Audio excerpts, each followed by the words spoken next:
Salut à toutes et à tous, c'est Draken. Après le webtoon et le rap, je pense qu'il était évident que je fasse une vidéo sur le thème du manga. Bref, c'est parti, j'espère que ça vous plaira.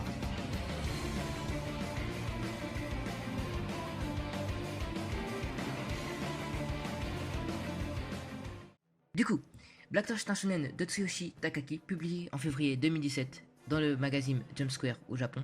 En France, il a été publié aux éditions Kiun. Il est actuellement terminé et se clôt en 5 tomes.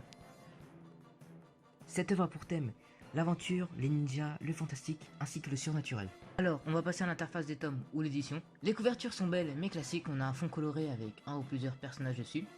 Cependant, on retrouve un peu des dessins au début de chaque volume en couleur qui est plutôt stylé. J'aurais aimé aussi quelques pages couleurs au début, malheureusement ce n'est pas le cas.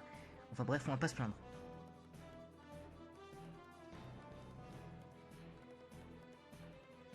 Dorénavant, je vais évoquer les points que j'ai énumérés après la lecture du manga, en espérant que ça vous donne envie de lire et que ça vous intéresse. Donc on va commencer par les dessins qui sont vraiment très beaux et extrêmement bien faits. Non, je rigole. Désolé pour cette petite blague. Reprenons plus sérieusement. Je vais du coup commencer par parler du style de l'auteur qui est original avec un dessin plutôt house, c'est-à-dire brut, ce qui rend les combats impressionnants et cool à regarder. Pour le deuxième point, eh bien, je sais que la plupart des histoires courtes ne sont pas extrêmement bien développées, mais ce n'est pas le cas pour Black Torch. En effet, la majorité des personnages sont plutôt bien intéressants, ainsi que développés et font avancer l'histoire grâce à leur rôle dans celle-ci, comme Furo qui va aider à améliorer la résistance de Jiro et de ses camarades Reiji Kirihara et Ichika Kichimojin. Ou encore le frère de Reiji avec lequel on va en apprendre plus sur le passé des deux frères, ainsi qu'Ibuki vers la fin de l'histoire. Pour terminer sur les points forts, eh bien, l'histoire est plutôt bien rythmée au niveau des événements, on n'a pas l'impression que l'auteur se presse ou bâcle des passages pour passer à la suite. Rien n'est inutile. Maintenant que ça c'est fait, passons au protagoniste. Je vais pas trop m'éterniser dessus, mais il a un objectif plutôt simple qui est de tuer les humains, ce qui est assez classique, on va pas se le mentir. Le personnage se nomme Amagi et est assez stylé au niveau du chara design, il me rappelle beaucoup Muzan dans Kimetsu no Yaiba pour ceux qui auront la ref.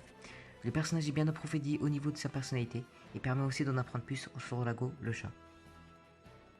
Enfin, j'espère vous avoir convaincu de lire cette œuvre, en plus elle est courte et ça peut changer de ce que vous voyez habituellement. D'ailleurs, elle a été suivie par de nombreux Français et cela a pu encourager l'auteur car le manga n'était pas très connu au Japon, et ça c'est beau. D'ailleurs, avant de vous quitter, je voulais juste vous dire que j'ai eu la chance d'obtenir une dédicace et de rencontrer le mangaka durant la Japan Expo de l'année 2019, ce qui était vraiment cool. D'ailleurs, j'ai été étonné vu que le mangaka est plutôt jeune.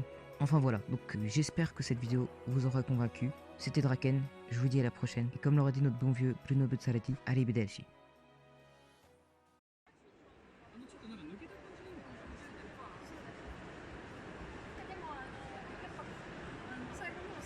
そうですね。いや本当ですよ。でも言うても1年ちょいです。そうですね。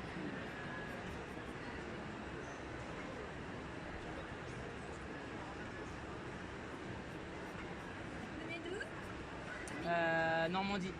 Normandie? Where is it? ノルマンディー。いい Normandie. ですね。ノルマンディーはどのぐらい離れてるんですか？場所によって違うんですが、1時間半から3時間ぐらい。わあ。モン・サン・ミシェルってありますね。あそこはノルマンディーのほんと端っこの方なんですが、あそこまで行くとやっぱ3時間半ぐらい。